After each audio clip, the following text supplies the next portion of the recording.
ન્યૂઝમાં આપનું સ્વાગત છે। ભારતીય જનતા પાર્ટીની સૌથી યુવાન વયના નવનિયુક્ત રાષ્ટ્રીય અધ્યક્ષ નીતિન નબીન રાષ્ટ્રીય અધ્યક્ષ બન્યા પછી સૌપ્રથમવાર અમદાવાદની મુલાકાતે આવ્યા। અમદાવાદ આવીને સૌપ્રથમ નીતિનજી અમદાવાદના નગર દેવી ભદ્રકાળી માતાના મંદિરમાં માતાજીના દર્શન કરી પૂજા અર્ચના કરી હતી।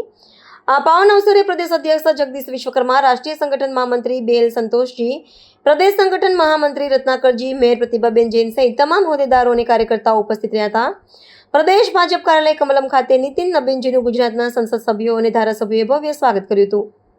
પક્ષના કર્મઠ સાથીઓના ઉર્જાથી વાતાવરણ ચૈતન્યવંતું બની ગયું હતું। આ પ્રસંગે રાષ્ટ્રીય અધ્યક્ષે ભારત માતા તથા ડોક્ટર શ્યામપ્રસાદ મુખર્જી અને પંડિત દીનદયાળ ઉપાધ્યાયને નમન કરીને નેશન ફર્સ્ટના સંકલ્પને દોહરાવ્યો હતો।